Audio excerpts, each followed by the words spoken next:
Let me take 3 minutes and save you from the most expensive mistake I see business owners make. If you're a founder between 1 and 15 million in revenue, this will land. Here's the myth: my business is worth X because my mate said so, or my lawyer said I should ask for this, or a broker told me my business in my industry sell for that multiple. It sounds confident, but it's not how money actually moves in acquisition. Here's the buyer's side truth. Valuation is not an opinion, it's an affordability test. When a serious buyer buys your company, the purchase price behaves like a loan that must be repaid by cash flow. Even when it's an industry buyer with cash, they still treat it like a loan on their balance sheet. They are asking, does the asset pay for itself without breaking the business? So I start with underwriting questions. How predictable is your cash flow? How stable are your margins? How dependent is your revenue on you personally? How quickly can the business survive a handover? Let me make it real with a quick example. I've seen a company doing 10 million in revenue. Sounds impressive, right? But after payroll, overhead, and surprise costs, it produced almost no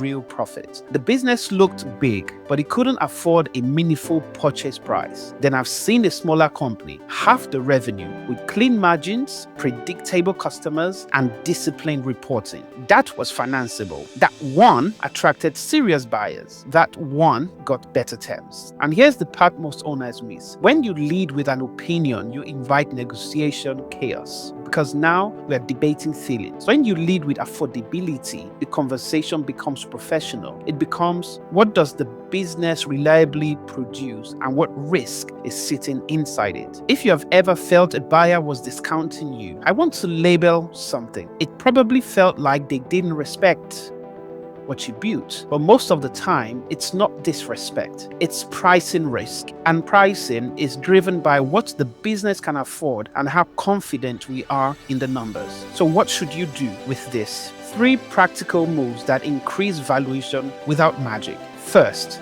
get your margins and cash flow stability tight, not one good month. Consistent performance that a buyer can underwrite. Second, make your financials buyer clean, clear management accounts, documented add-backs, a story in numbers that stands up to due diligence. Third, reduce dependency on you, because the moment the business needs you to function, the buyer is buying a job, not an asset.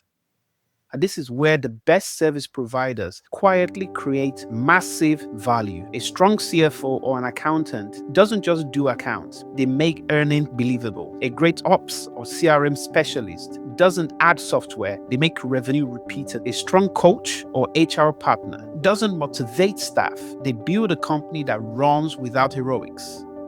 This is affordability, and affordability is valuation. So here's my question. Would it be a bad idea to see how buyers actually value businesses before you ever go to market? If you want, I run a free session that breaks down the buyer model, what increases value, what destroys value, and what to fix first. I have put the link in the description and in the comments. If you want the buyer playbook before you are negotiating under pressure, grab a slot.